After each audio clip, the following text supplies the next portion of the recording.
Hello, dear students. This is Professor Carver again, and we are going to continue with our discussion regarding the cardiac vascular system. And today we are going to focus on the blood vessels uh, and the circulations of the blood, either in the heart and also outside of the heart in the body.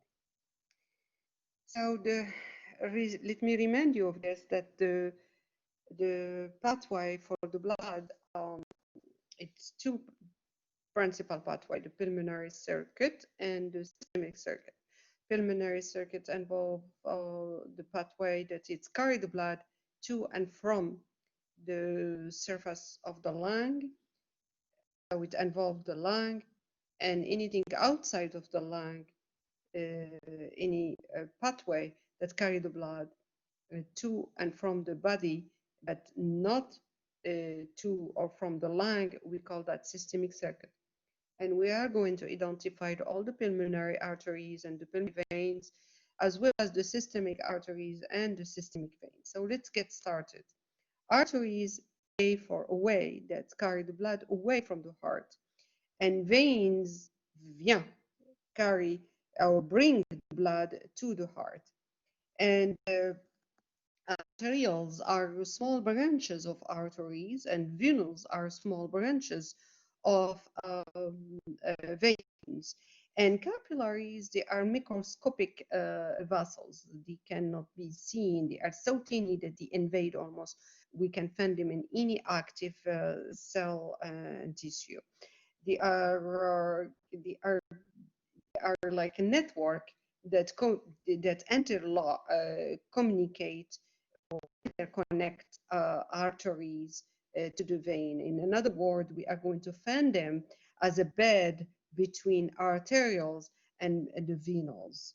The arteries and vein walls are made of three layers. We have the tunica antenna that is made of the endothelial cell, the thelium wall, or layers that is in contact with touching the blood. And we have the media tunica. The media tunica is made of smooth muscles and elastic tissue. And these smooth muscles are the one that will contract and constrict to get this this opening shorter or larger. So when they are constricted, they cause the lumen to get smaller, and when the smooth muscle is relaxed, the lumen get larger.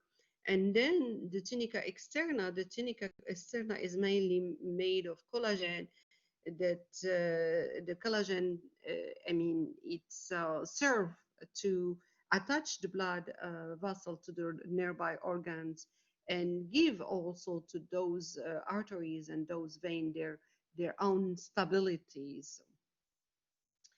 So let's just I like these pictures. I really like this diagram. It's like I have more closer to the heart. You've seen that those arteries and veins are big, and more you are going away from the heart, they become smaller and smaller and smaller. And then, puff, they intercommunicate, they exchange nutriment, they exchange gas, they exchange waste or whatever at the capillary bed.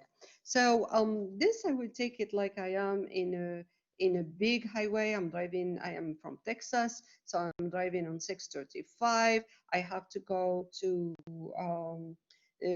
see a friend that is in Fremont Avenue. First, I am driving on 635, so here is my big highway. So I'm driving in my 635.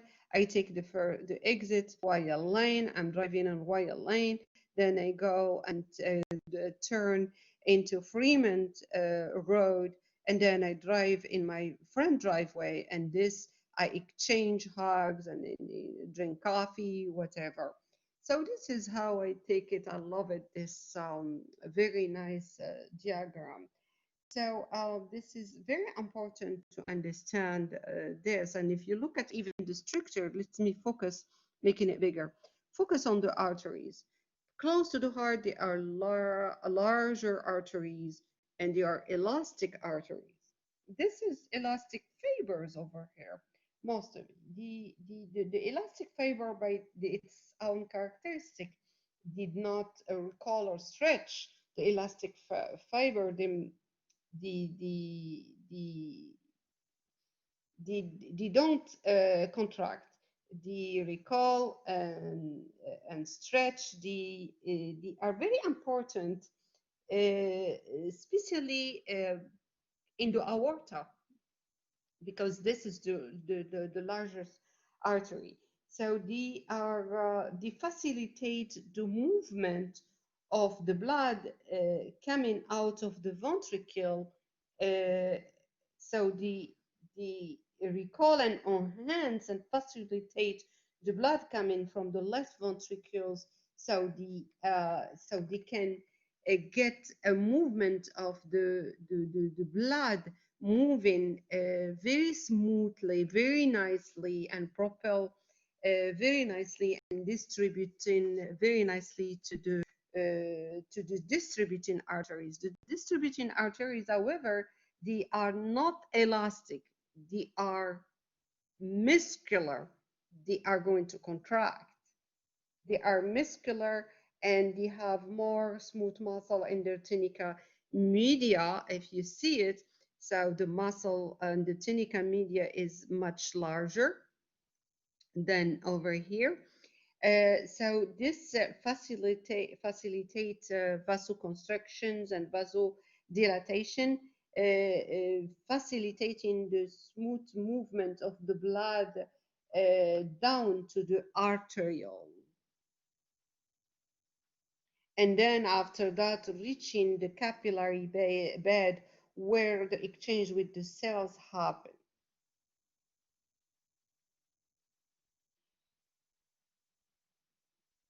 So when we are looking this diagram, just keep in mind that the body, the heart is going to deliver the blood to the entire body.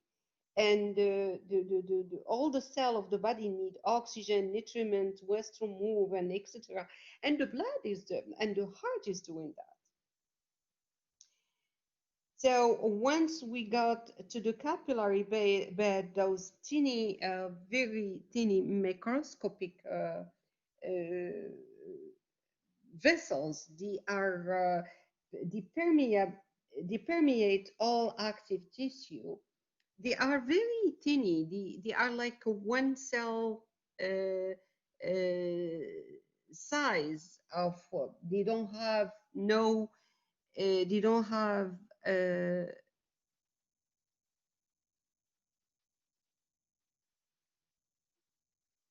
don't have tunica media, those capillaries. They don't have tunica externa. Their diameter is almost like the red blood cells size. They do only have those endothelial tube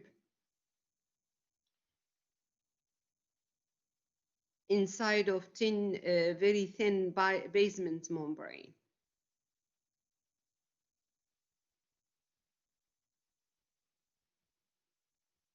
So those tiny capillaries, if you see them over here, this is all little tiny capillaries. They are very tiny.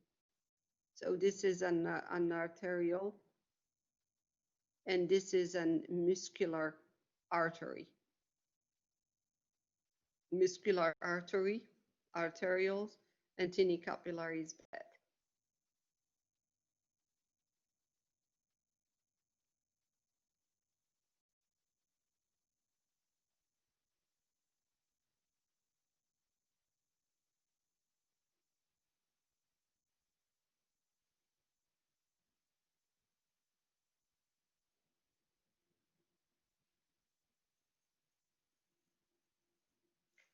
The capillary functions exchange, I mean, it's an it make the material diffuse between the blood and the interstitial fluid. So they are, I mean, the capillaries are so tiny that they are well spread within a active tissue. and they are very close to each other. So they are different type of capillaries. So this is why the and each part of the body, they have different capillaries, because they have to those capillaries, they go exactly with the function of these organs.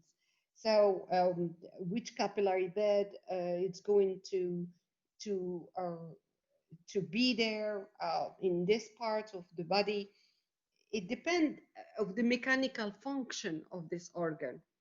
So it's like, for example, we have capillaries, continuous capillaries. We found them in all the tissue except epithelium and cartilage.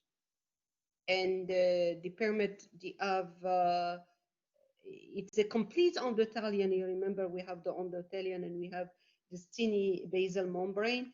It's a continuity, but they have some tight junctions, and they permit diffusion of water, small solid, lipid soluble materials, but they block blood cells and plasma proteins. They are we can find them in the central nervous system and to thymus.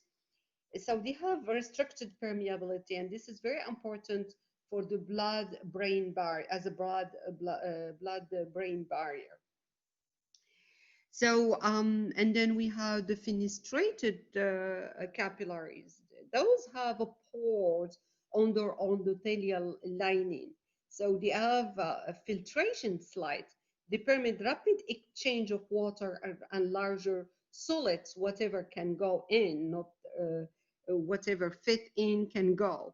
They are found in the choroid plexus, in the endocrine organ, kidneys, intestinal tract.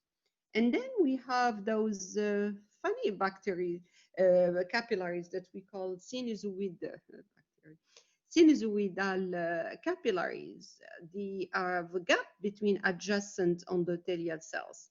So they look exactly, their structures look like Swiss cheese structure, and the permit exchange with large plasma, whatever can fit in, go through. We can find them in the liver, in the spleen. I told you, I mean, this is endocrine organ, bone marrow. So this is how many calories our body decide which capillary bed are going to use to send their blood, depend on which capillary is there. So this is how the blood will work in this part, which capillaries is most abundant in this part of the on this active structure of the body. The materials move across the capillaries walls by diffusions, by filtrations, and by reabsorptions. I mean, the materials, fluid and nutriment, go back and forth from the capillary to the interstitial fluid by diffusions, the filtrations, and reabsorptions.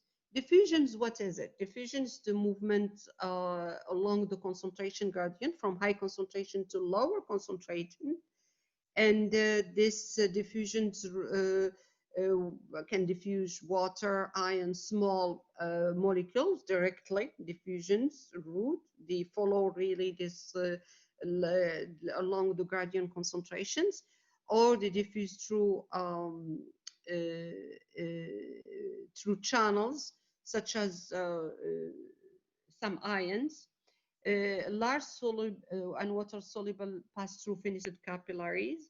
We have also diffusion of such oxygen that diffuse through the endothelial plasma membrane, and also some plasma protein that can fit in those little pores that exist in this synovial capillaries.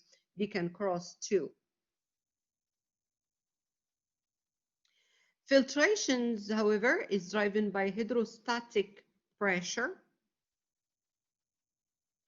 Water and small solid force through the capillary wall, leaving large solids in the bloodstream. So hydrostatic can come and force those solid to go through the capillary wall, even if they are not permeable. Those solids are not permeable. They cannot go through this capillary, but since the capillary hydrostatic came in, path, they push them in, but doesn't push everything. I mean, only a small solid can go in. The largest one solid can leave it in the bloodstream. You cannot cross it.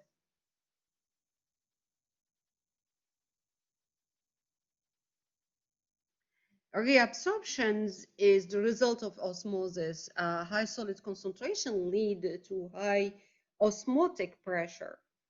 And the blood colloid osmotic pressure, what is it? Is the pressure required to prevent osmosis. If you remember what is osmosis, is the movement of water from a lower concentration on solid to higher concentration on solids. And the blood colloid osmotic required to prevent osmosis. So it's caused by those blood protein that they are too large to cross actually the capillary blood wall.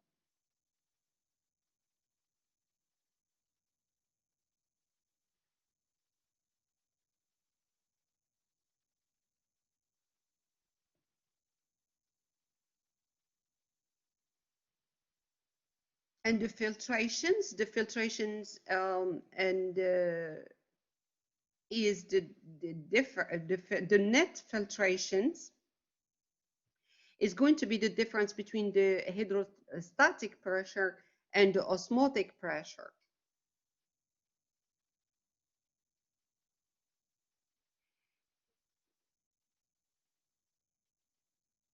And the interplay between filtration and the reabsorption is when actually, I mean, the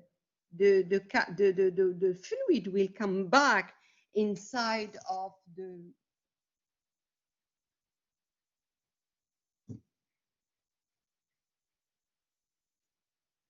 from the interstitial fluid to the capillary to the blood, from the interstitial fluid to the blood, following the normal osmosis, going from lower concentrated to higher concentrated. So this is a reabsorption. And this happen actually when the hydrostatic pressure going down.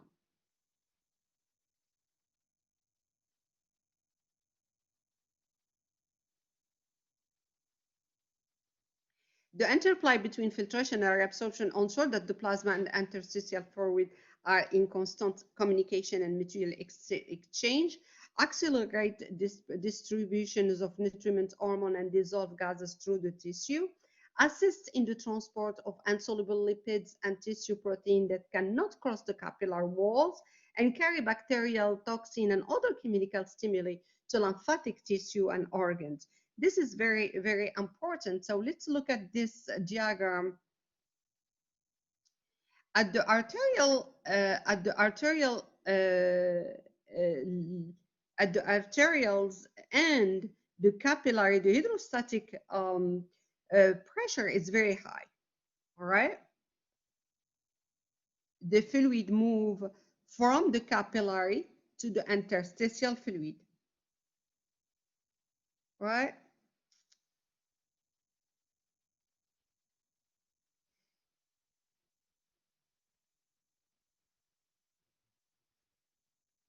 The blood colloid osmotic pressure is the same. It's going to be all the same.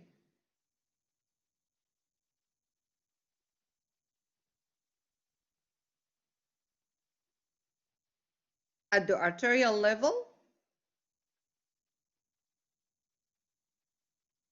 the hydrostatic pressure is greater than the blood colloid osmotic pressure. So the fluid move out of the capillary. This is a filtration. It's about 24 liters per day as a filtration. That's a lot. It's almost 24. It's almost 10 times, more than 10 times 2 liters per day. That's a lot. 2 liters butter, 10 times of it. That's a lot. And only 3.6, which is not only, this is also a lot, 3.6 liter per day flew back into circulation into the lymphatic, through the lymphatic cells. If they stay here, because we are going to see that 20 point, what is 20, only 20.4 is going to be reabsorbed by the venal level, and the rest, if it stay in the interstitial fluid, it will cause edema and swelling. So it will be very nice if it will go away into the circulations via into the lymphatic vessels. So where the hydrostatic pressure, if you see it, is going to go down. The blood is coming, very strong force over here, very strong pressure, and more is moving through the capillaries, is going to slow down, right? So we'll at certain point, there will be the same no-net movement of the fluid. This is the transition point where the hydrostatic pressure, it's equal to the blood colloid osmotic pressure. So there are no net movement of the fluid. And it go completely down at the point that this blood the blood colloid pressure will be higher, and in this case it will get in the fluid, get inside of the capillary vessels. And once he get in, he will go through the venal and go back to the heart via the vein system.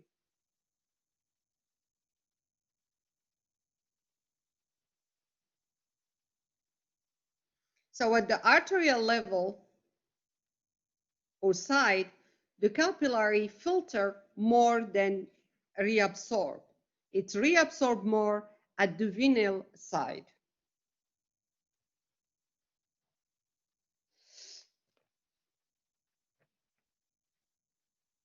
So now that we are talking about the vein, let's talk about the vein structure. So the vein also, they are very large, closer to the heart. We call that larger vein. They are also made by three layers. We have the tunica externa, tunica media,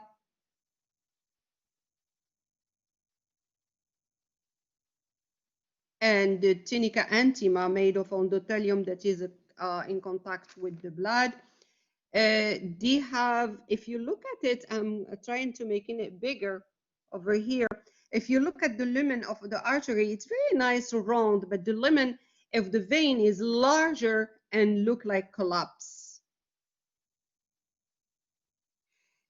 Their antenna, their tunica intima, is made only of smooth endothelium. They don't have an internal elastic membrane. The tunica media doesn't have the external elastic membrane, but they have this smooth muscle all around it.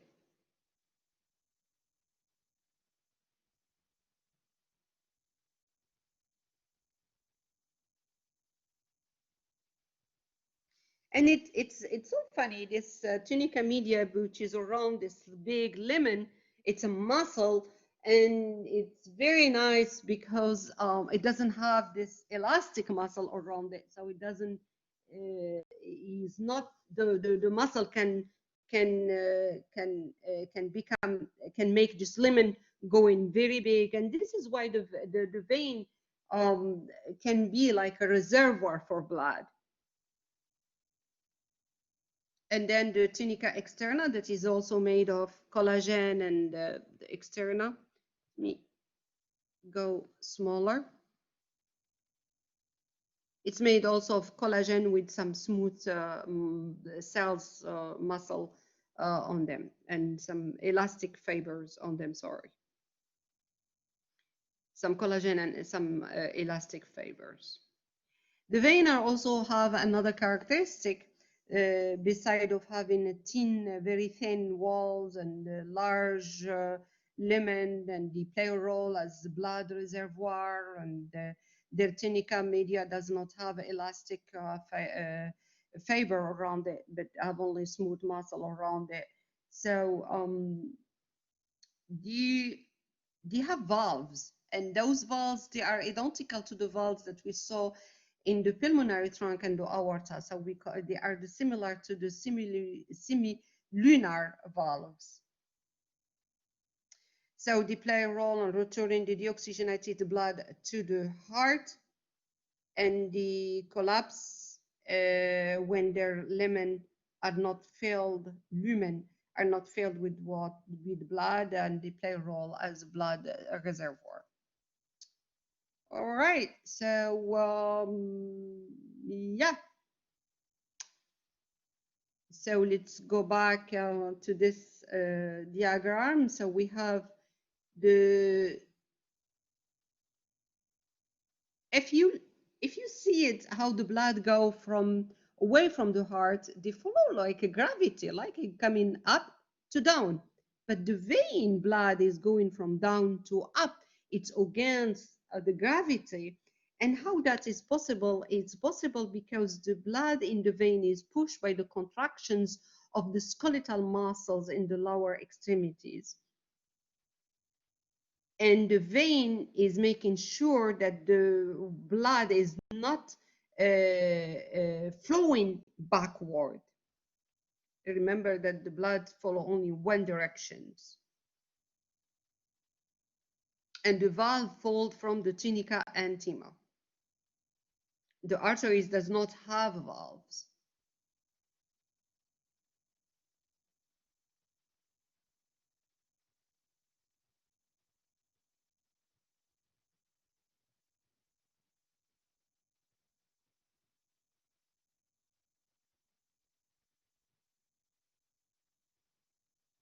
When the wall of the vein or the valve weaken, we have abnormalities that we call varicose vein or hemorrhoid my results, or spider veins, etc. So this is some quizzes over here. I pass. So now we are going to talk about we are going actually to identify the major arteries and vein of the pulmonary circuit and systemic circuit. Very nice. The oxygenated blood arrive at the heart from the systemic circuit, especially from the superior vena cava and the inferior vena cava. All right.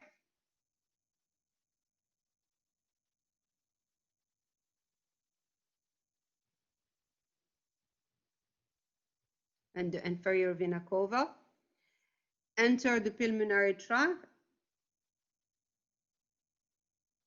He entered the pulmonary trunk. At the lung, CO2 is removed and the oxygen is added. And the oxygenated blood returned to the heart and is distributed again to the systemic circuit. So let's look at how that works. The pulmonary arteries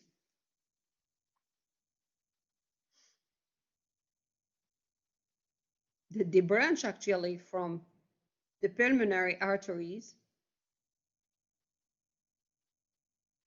those dark blue over here.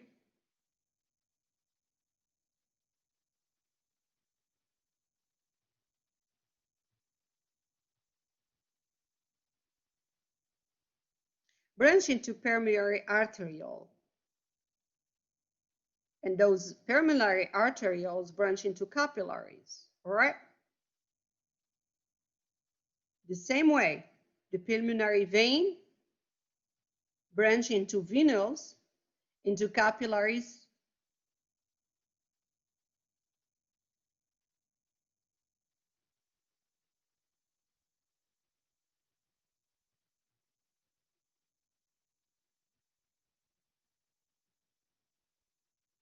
Here in the capillaries, there are an interconnections, right, between the arterioles and the venules. The venules, if I follow them, they are going to be branched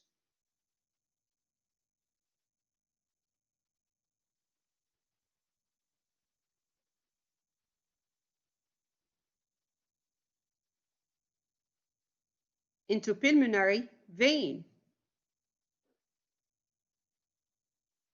And the pulmonary vein, and let's back up a little. Let's back up a little. We have those arteries that they are going to branch into arterioles, capillaries. The capillaries, they are branching into the alveoli, the surface of the lung, right? And once in the surface of the lung, they are diffusions across the capillaries wall at the alveolar level to remove CO2 and add oxygen into the blood.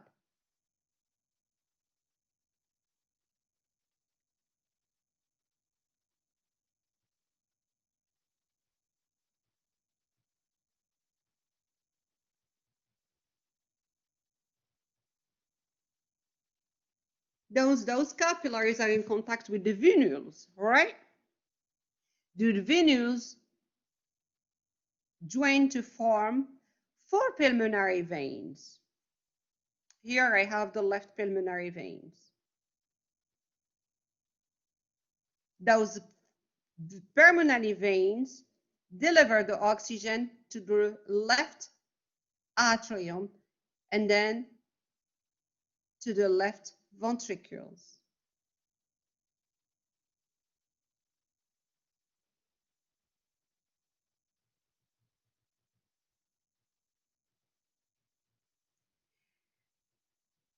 And from the left ventricles, they go through the aorta and go to the systemic circuit.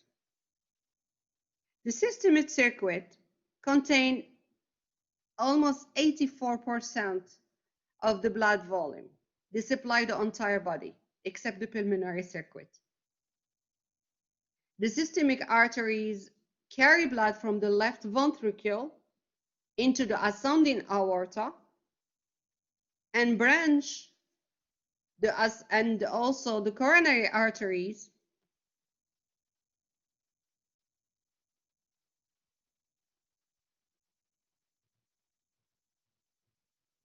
so the ascending aorta that arises from the left ventricle curve to form the aortic arch and turn down to become descending aorta. Ascending aorta, descending aorta. The arch, the aortic arch, supply blood to the neck, the head, the shoulders, and the upper lung.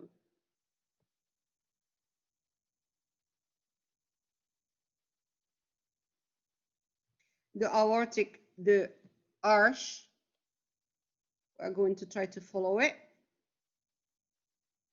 branch into brachycephalus, trunk, left subclavian, and left common carotid. The brachiocephalic tract branch into the right common carotid and right subclavian.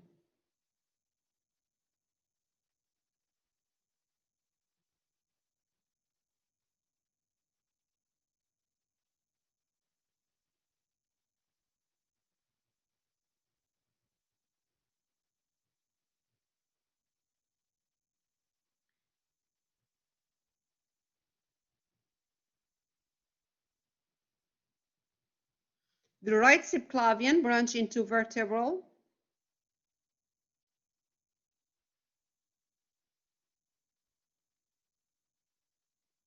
and the axillary. The axillary branch into brachial, and the brachial, once it's branch into the radial and ulnar. Radial artery and ulnar artery anastomize to form palmar arches that will deliver blood or branch into the digitals. Okay? And this is very well explained over here if you look at it. So we have the aortic arch that's branched into the left subclavian, left common carotid, and the brachiocephalus. The brachiocephalus branch into the right common carotid and the right subclavian. The right subclavian branch into the right thoracocervical trunk and the right vertebral.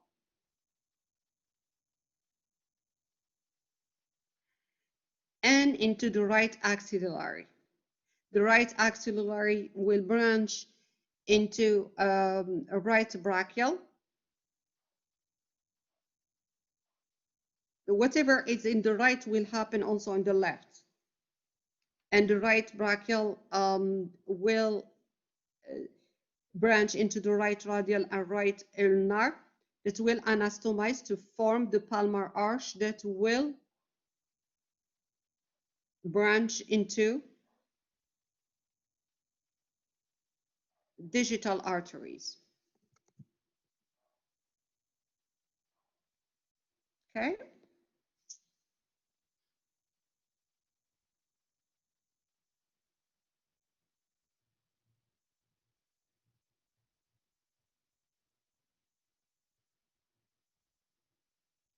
Remember what I said, that the brachiocephalic trunk will be branching in the common carotid, right?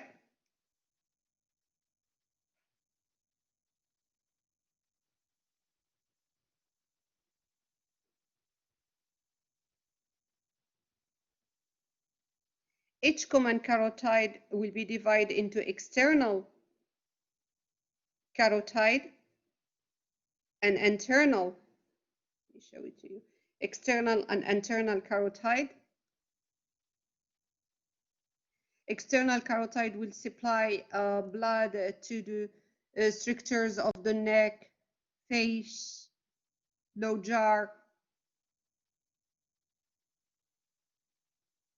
Okay. And the internal carotid will enter actually the cranium or the skull and deliver the blood into the brain. It divides and branches into ophthalmic artery. You look at it, I'm following it. He will branch into ophthalmic artery.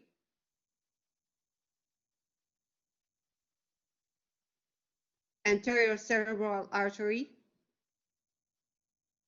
and middle cerebral artery.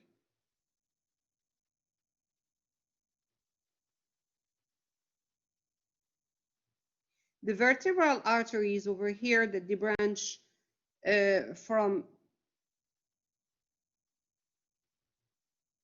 the subclavian, and the subclavian came from the brachiocephalic. They also supply the brain with the blood.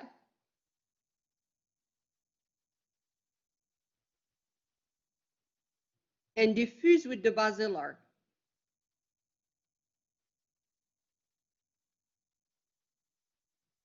And diffuse with the basilar, and they branch to form posterior cerebral arteries. They branch with the cerebral, the basilar, and they branch to form those posterior cerebral arteries.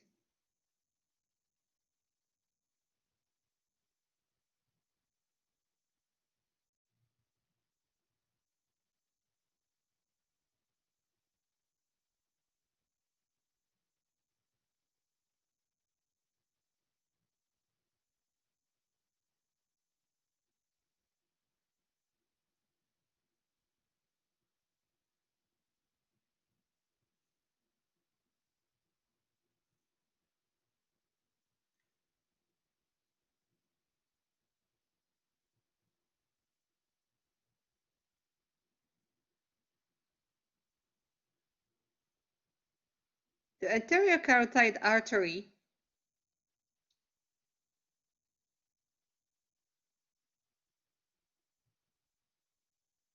plus the basilar artery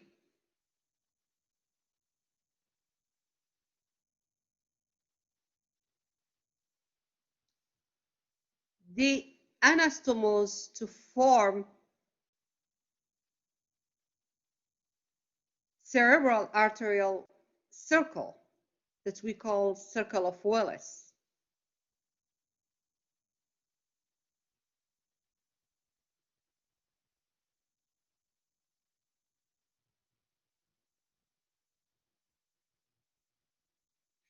The interruptions of vascular supply to the portion of the brain can cause a stroke, and most of it happen in the middle part of the cerebral arteries.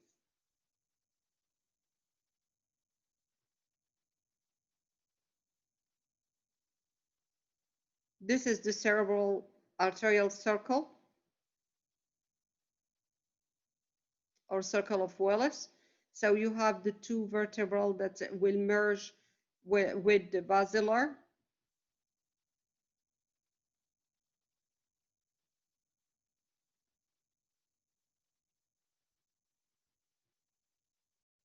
And the basilar with the internal carotid, you have here the cat will form also, it's a part of this circle.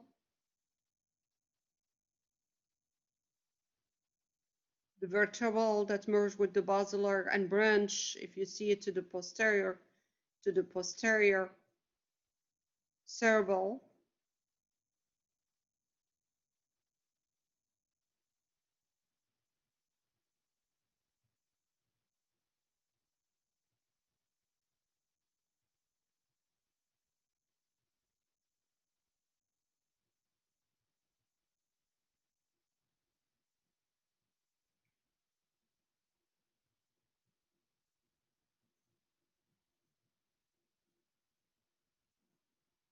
And will become posterior communicating cerebral, and the carotid become anterior communicating cerebral, and that's the anterior cerebral. All this is part of the Willis circle.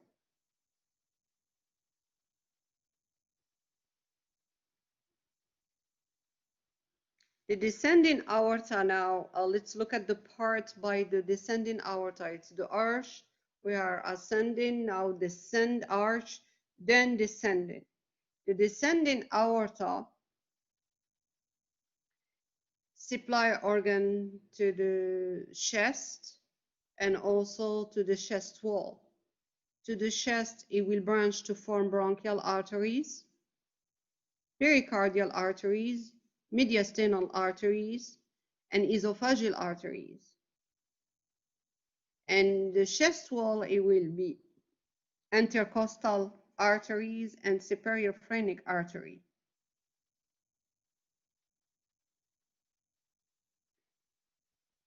Intercostal artery for the chest wall, and the phrenic artery, the superior phrenic artery. We have also the inferior phrenic artery, but it's down to the diaphragm.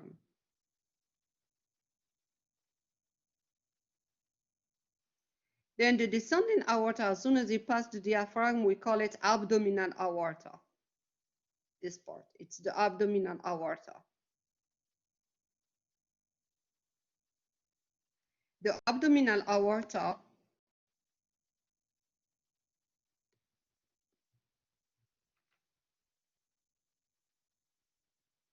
divide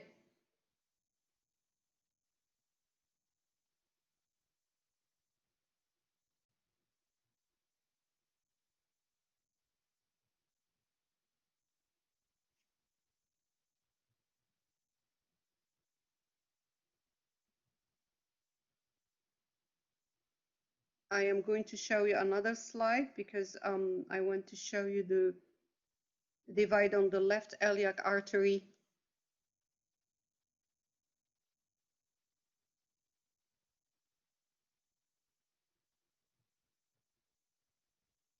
This one.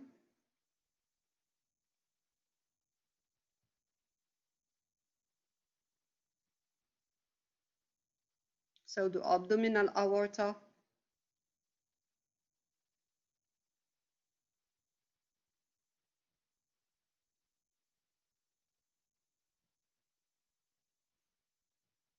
it will be branched into left and right common arteries,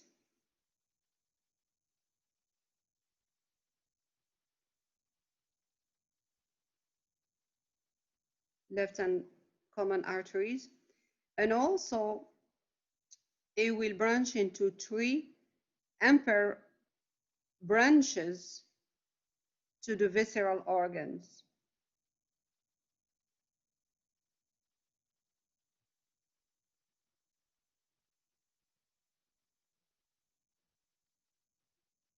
They are amperes because they are only one artery. You are not going to see them in double. And the pair branches, they go to the organs, body walls, such as the kidney,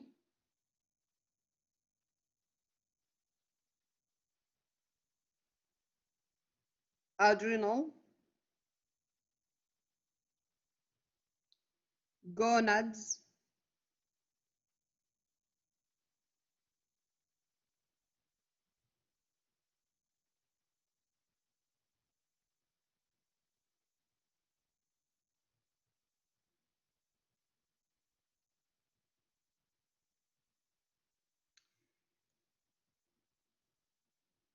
the common iliac artery. Once he enters the pelvic, it will be the external and internal iliac.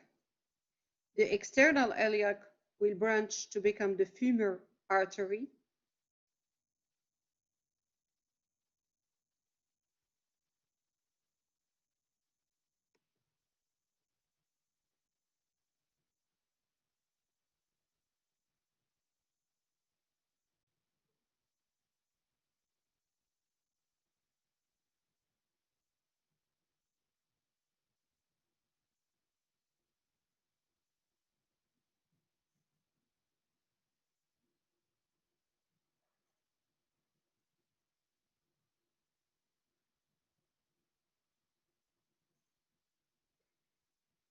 Those are the ampere branches of the abdominal aorta, the celiac tract that give rise to the left gastric artery, the splenic artery, and the common hepatic,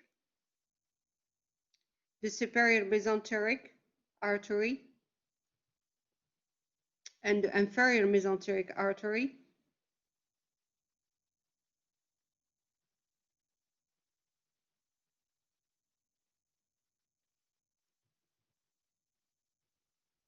that's the abdominal aorta, the ampere branching for it, the one that they are only one artery.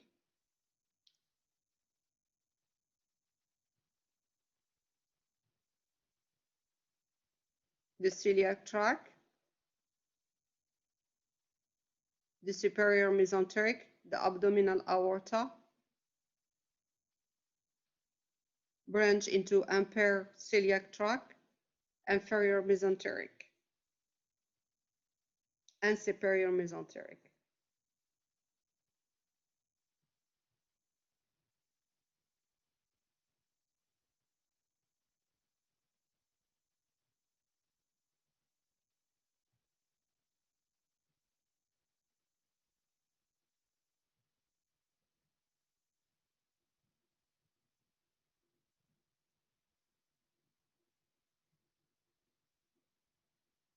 The paired one are the inferior phrenic arteries, the adrenal arteries, the gonad arteries, and the lumbar arteries.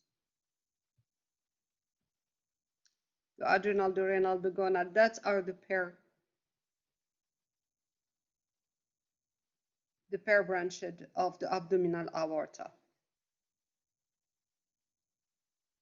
The adrenal arteries, the renal arteries, the gonadal arteries, and the lumbar arteries. This, you can find them in pair.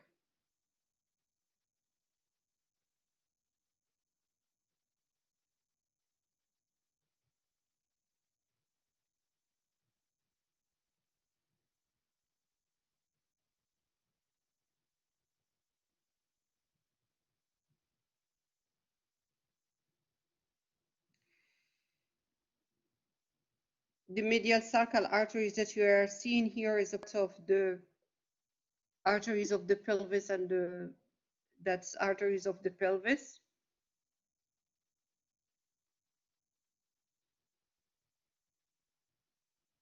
The right and left common iliac arteries give rise to internal iliac arteries and external iliac arteries.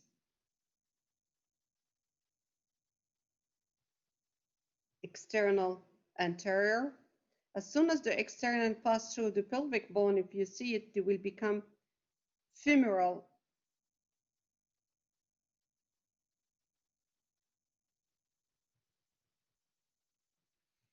artery.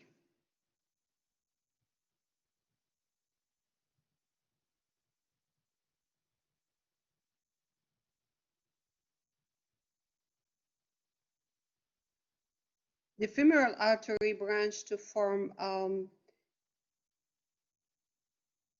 posterior tibial and anterior tibial artery.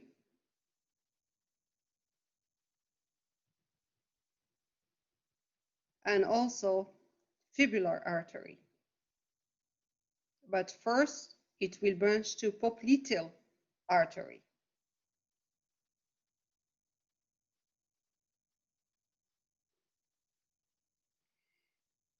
Anterior tibial artery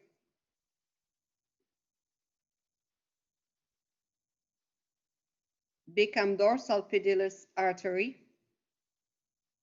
So if you forestal the dorsal pedis artery, if we follow it,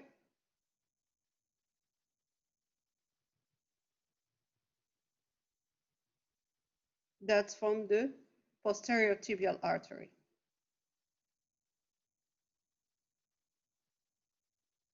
Sorry, that's from the anterior dorsalis artery.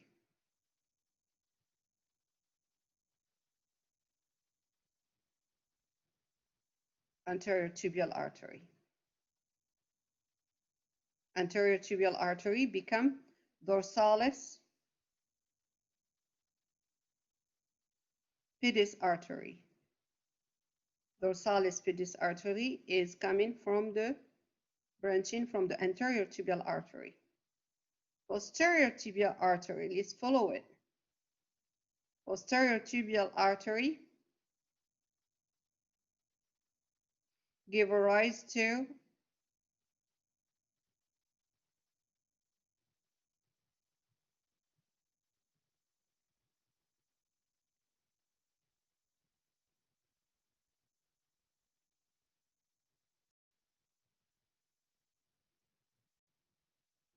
doesn't show very well over here, but it gave rise to the fibular artery.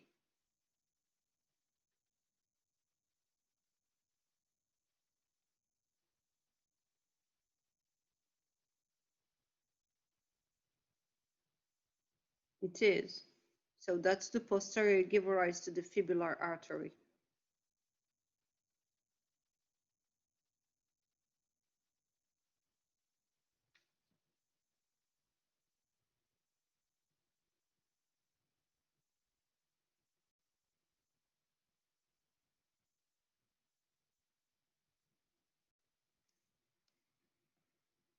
In anastomose with the dorsal pedis,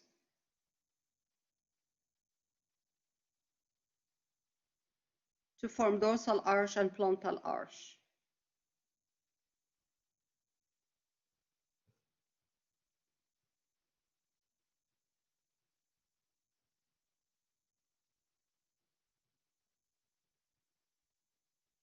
External iliac, go deeper to the femoral artery, go to the popliteal. Give rise to the anterior tibial and the posterior tibial.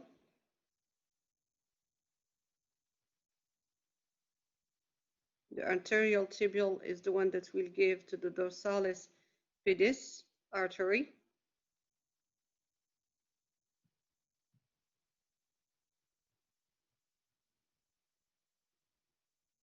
in the posterior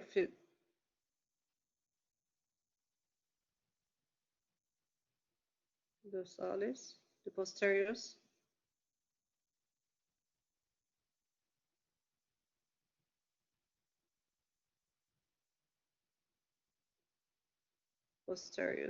branch into the fibular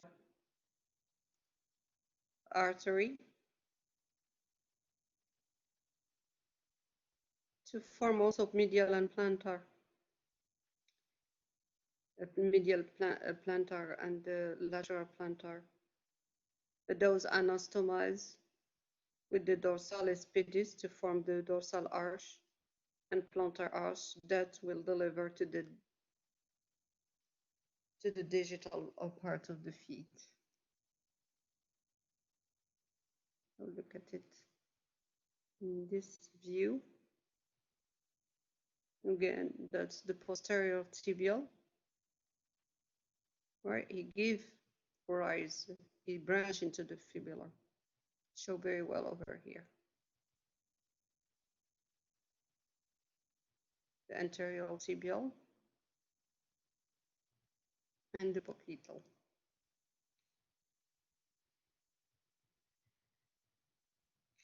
So for the vein, for the vein, they circulate all the time in parallel with the arteries. They run side by side, and the branch pattern of the peripheral are variable. In the neck and limb, they have one seat of the arteries that they are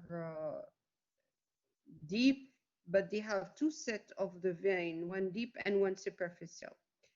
The venous system control the body temperature. So let's look at the vein. Let me see how many minutes I'm doing. I think I may stop. Now, let's continue. Let's look at the vein system. So we said that we have one set of the arteries in the neck and the lung, but we have two sets of veins in the neck and the nape, and they run side by side, okay? So let's look at it.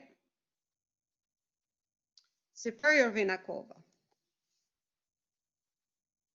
The superior vena cava receives blood from the tissue and organ of the head, neck, chest, shoulder, and upper limbs.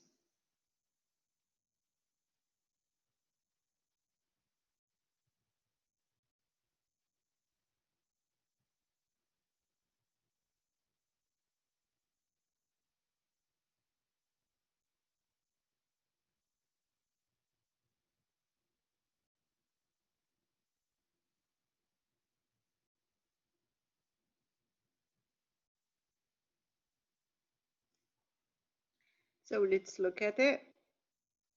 Superior vena cava branch into brachiocephaly.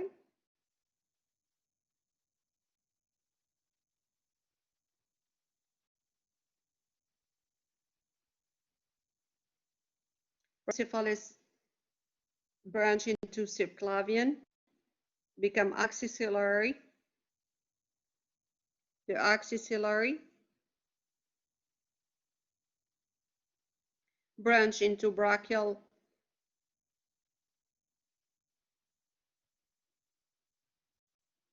and into basilic.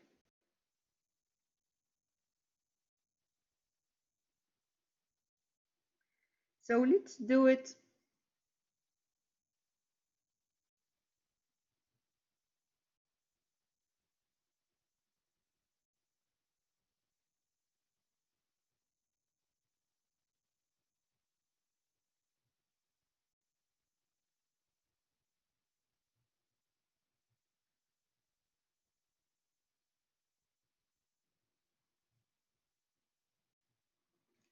I want to do it in anti-gravity way. So we go from down to the top.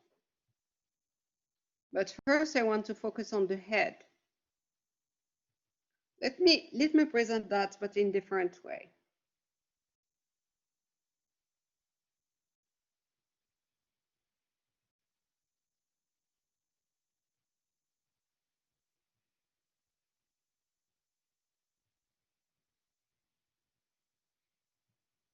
The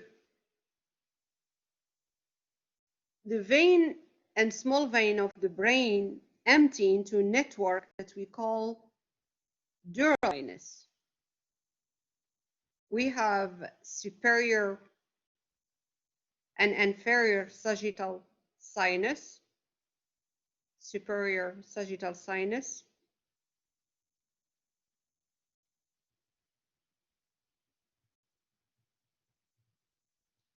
and inferior sagittal sinus.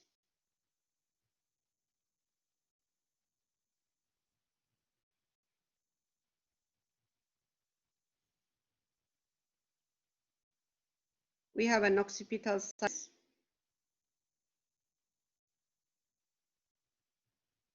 left and right transverse sinus, and the straight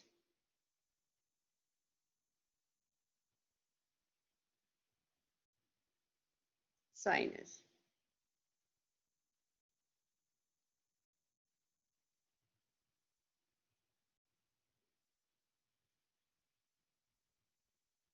The great cerebral vein drain into the straight sinus.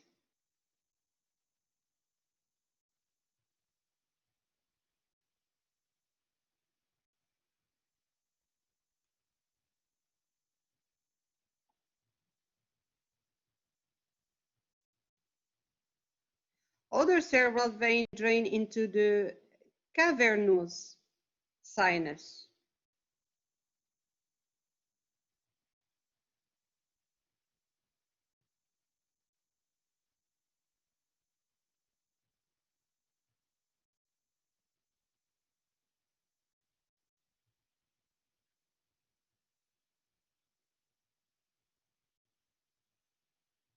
And this cavernous sinus, showing it with my finger, I forget that, show it with this.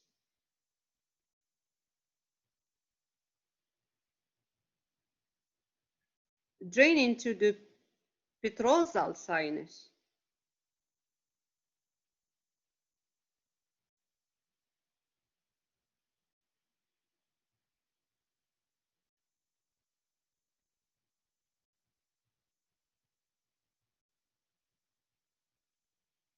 Each transverse sinus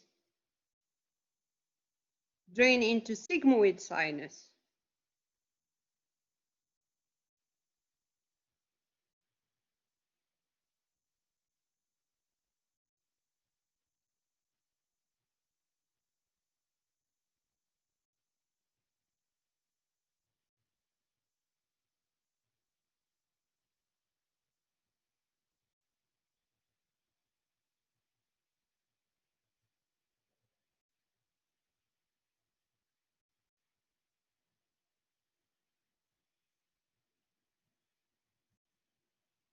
Then came the vertebral vein.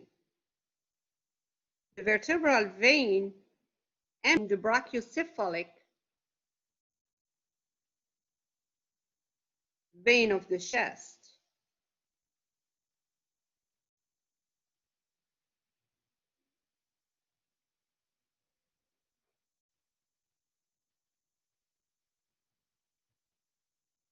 The cavernous sinus, which drain into the petrosal sinus. Each transverse sinus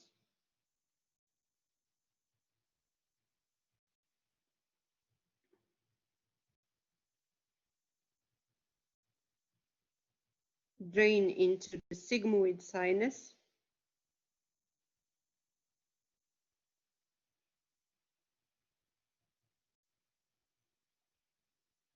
That's the venous distributions in the brain.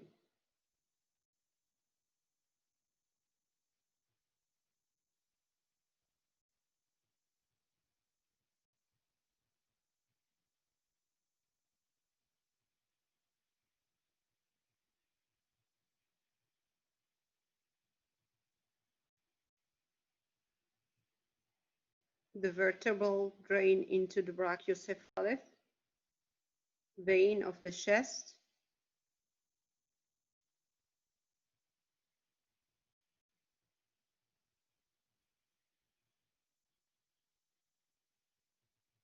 Those superficial vein of the head and the neck converge to form the temporal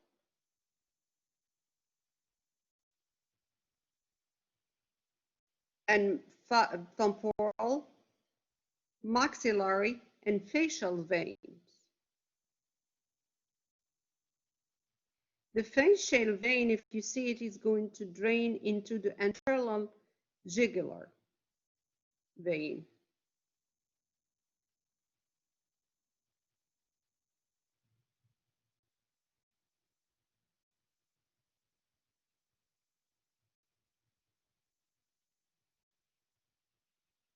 The vein in the head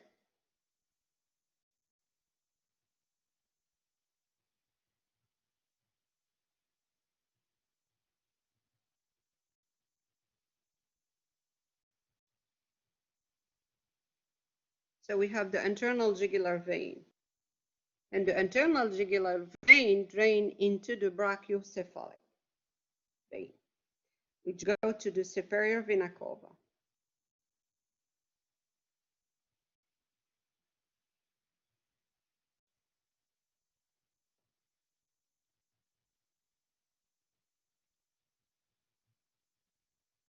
In another part,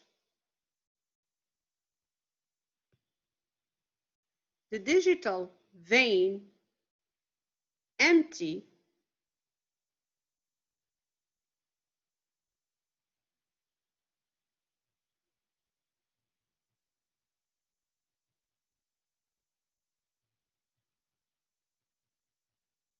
in the palmar vein.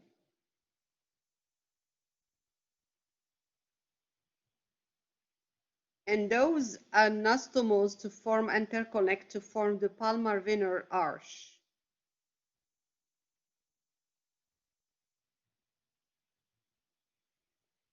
Those, and you see that they are both, they are superficial and deep, right? The superficial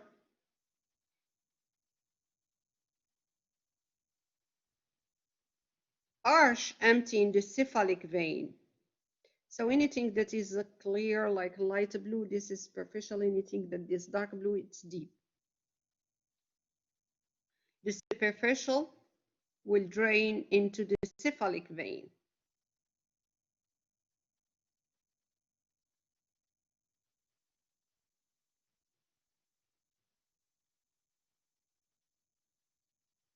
And also into the medial antebrachial vein and the medial cubital vein. The deep palmar, the dark blue, they are going to drain into radial and ulnar vein, which are going to fuse to make the brachial vein.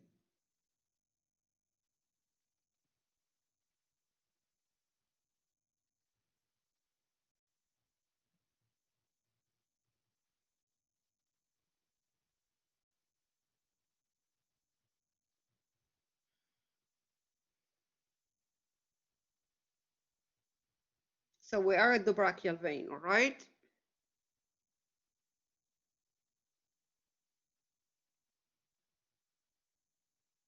Dark blue.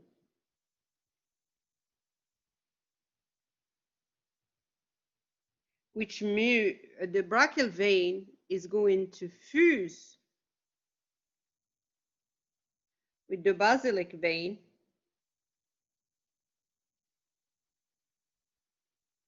to become axillary vein.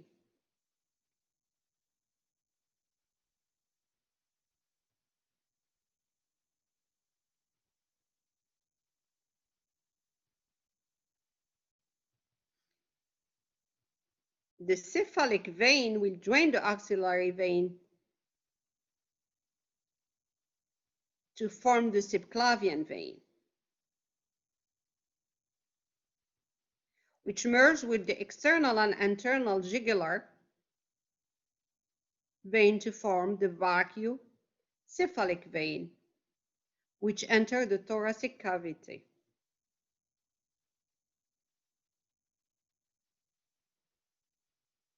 Once in the thoracic cavity, the brachiocephalic vein will receive blood from the vertebral vein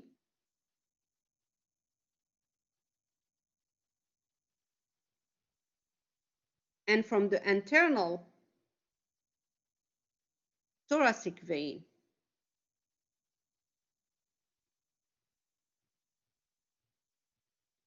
The left and right brachiocephalic vein will merge to form the superior vena cava.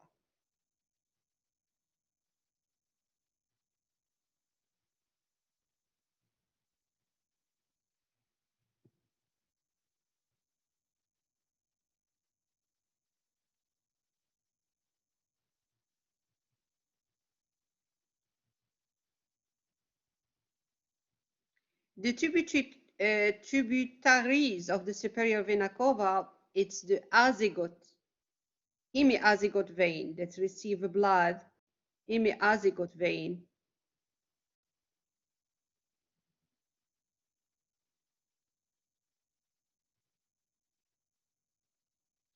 that will receive blood from the intercostal vein. You see it here going from the intercostal vein, and also from the esophageal vein, and vein from other mediastinal structures. They are coming through this vein that we call hemiazygotes, which is the tributaries of the superior vena cava.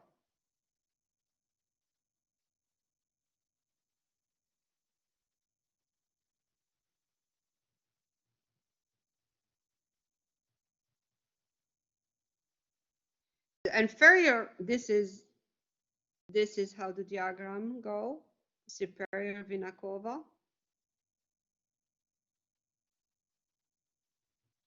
That's for the inferior vena cava. That's for the superior vena cava.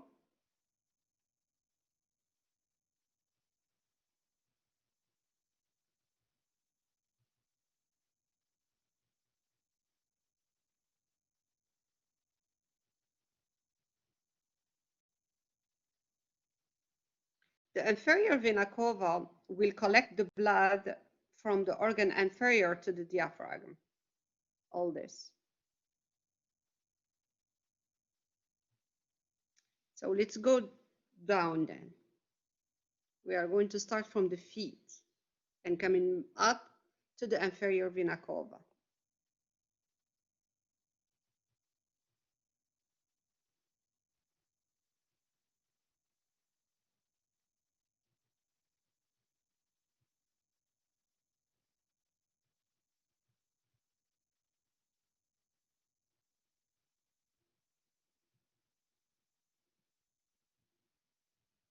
Vein of the feet.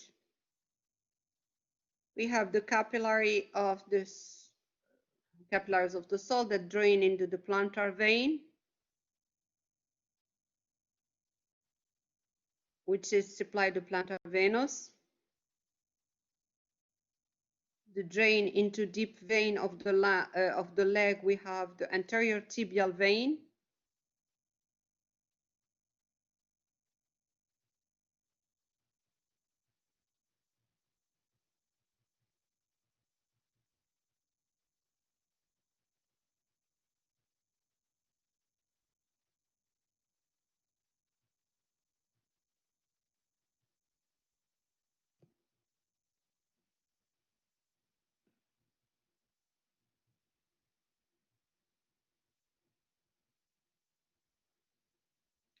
The posterior tibial vein.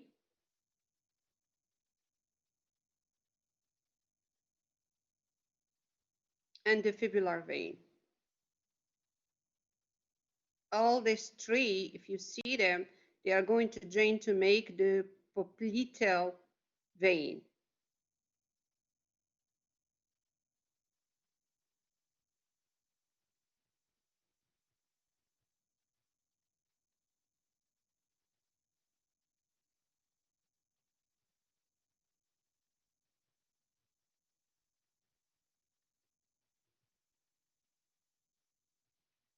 The dorsal venous arch collects blood from the superior surface of the digital veins, and drain into two superficial veins, the great sphenous vein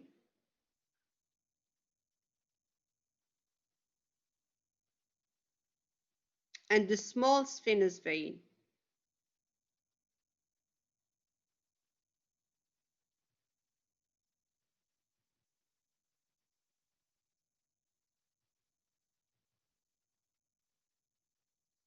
The great saphenous vein drain into the femoral vein,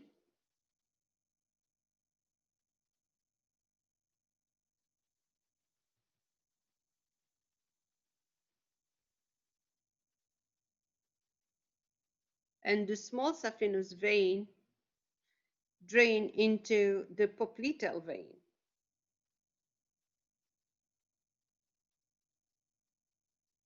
The popliteal vein became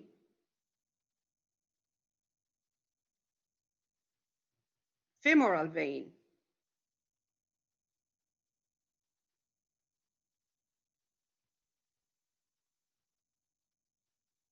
This femoral vein, before entering the abdominal wall, receive blood from the great saphenous vein, deep femoral vein,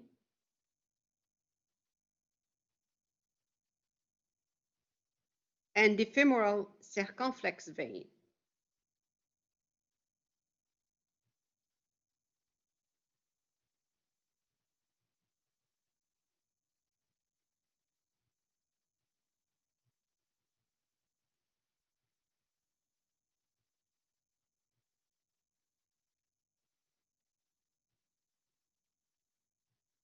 Once inside of the pelvic cavity, it becomes the external iliac vein.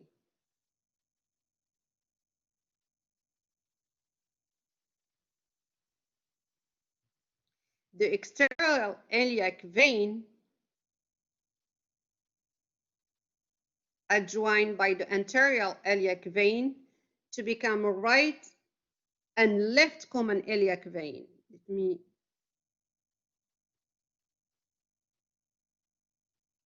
do this differently. We already talked about this. So let me show you over here. I come back to, actually I like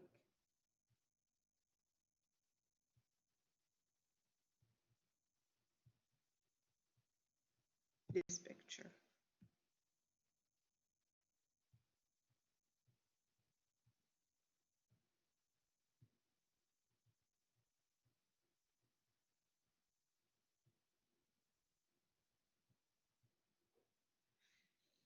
So the external are joined by the internal to become right and left common iliac veins and emerge to form the inferior vena cava.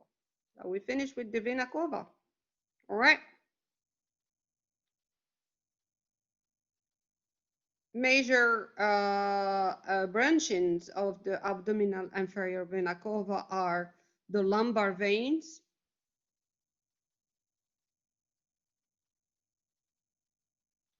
the gonads veins, the renal veins, the adrenal veins, and the most important one is the hepatic veins.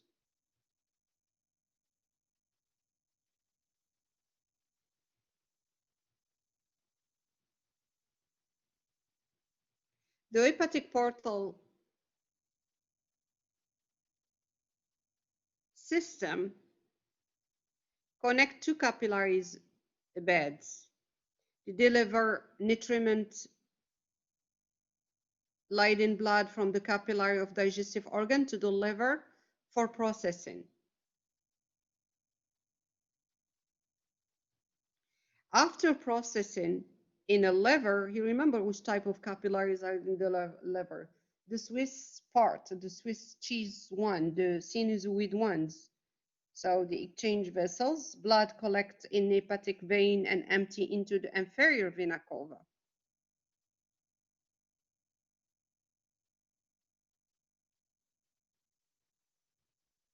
So it doesn't go from the intestine directly to the inferior vena cava. It goes first to the hepatic vein to exchange, and then after that, they go empty into the inferior vena cava.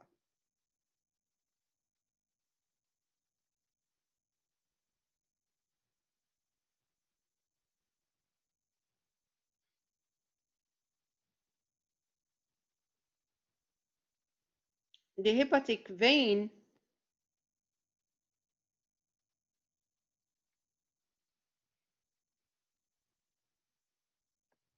the portal vein is made of the inferior mesenteric vein.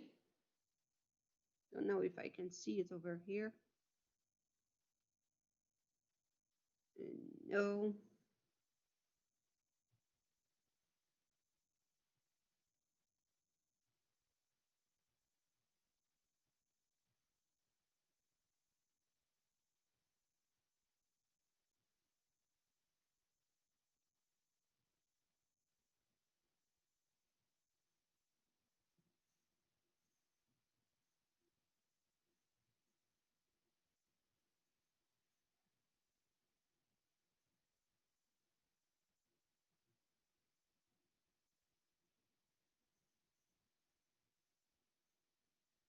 The inferior mesenteric vein, that's all are parts of the hepatic. Inferior mesenteric vein, splenic vein. Inferior mesenteric vein is part of it, it's drain part of the large intestine. Splenic vein is a spleen, part of the stomach and small intestine. Pancreas. The superior mesenteric vein is the small intestine.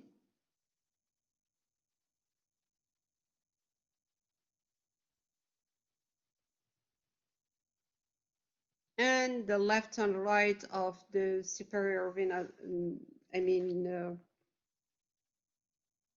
gastric veins. So it's so funny when they have to go through the liver.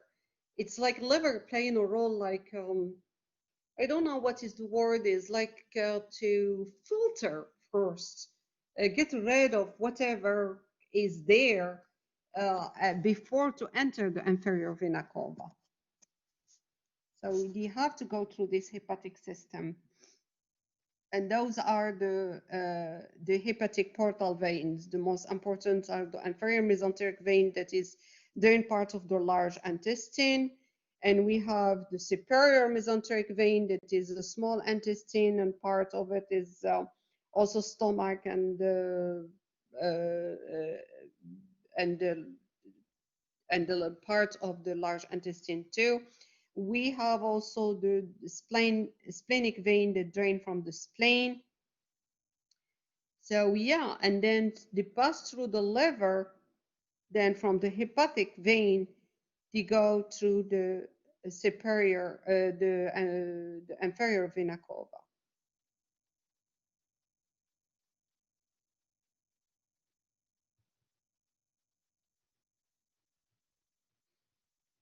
So that will stop here. All this vein system.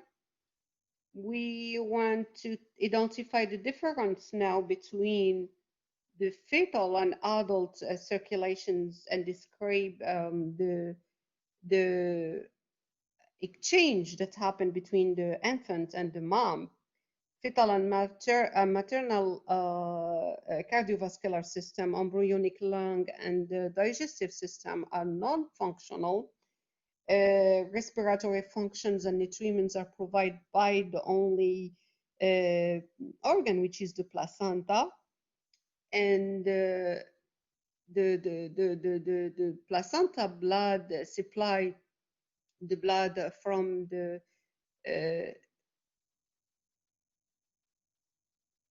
blood is flow actually from the placenta through the umbilical cord to the infant through a pair of umbilical vein and umbilical arteries that arise from the internal iliac arteries.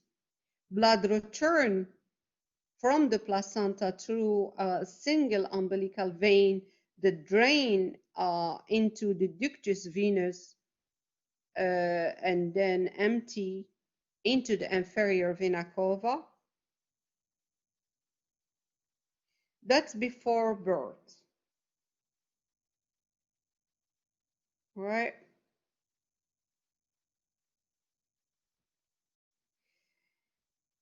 Before birth, the fetal lung are collapsed.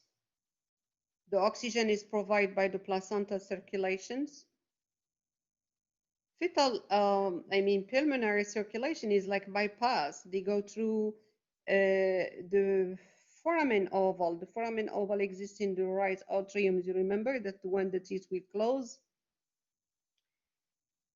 at the adult. It's covered by a valve-like flap and direct the blood from right to the left atrium.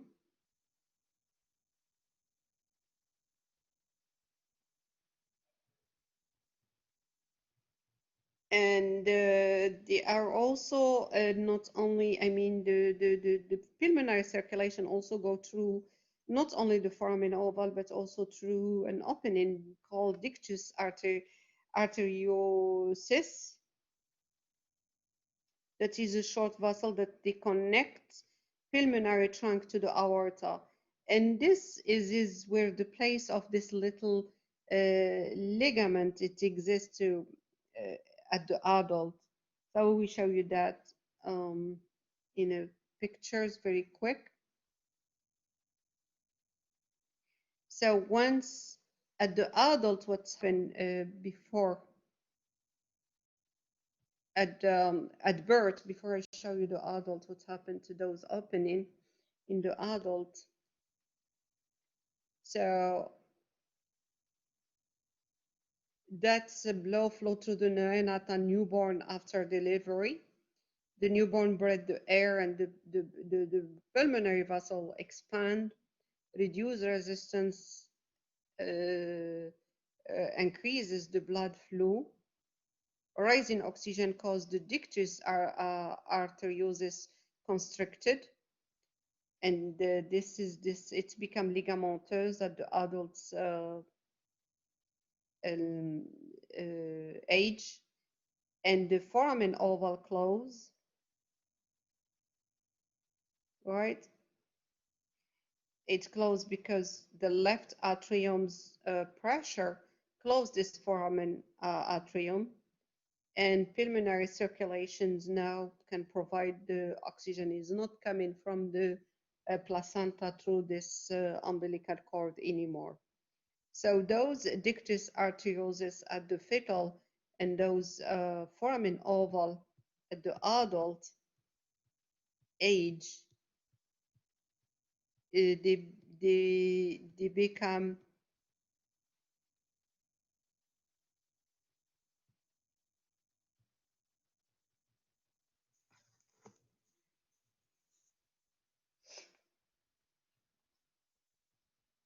they are close actually at the adult stage. That will end our lecture for today. I know it's very, very long and it's a lot of informations to retain. But if you have any questions, never hesitate. The same things to text me, email me. I will be more than happy to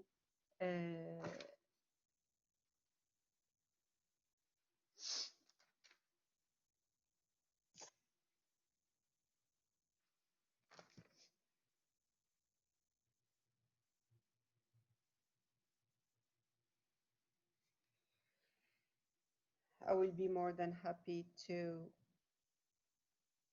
answer any of your concern or any questions. Um, so that's end our lecture for today. Yeah, this is what I want to talk about. The dictus arteriosus in the adult become the fossa ovalis, and the foramen oval, when it's closed, they become the fossa ovalis, and the dictus arteriosus become the ligamentum arteriosum. So this is what I want to tell you here, and I become very. I'm talking almost for like 2 hours. That's a lot. We'll see you when I see you. Bye now.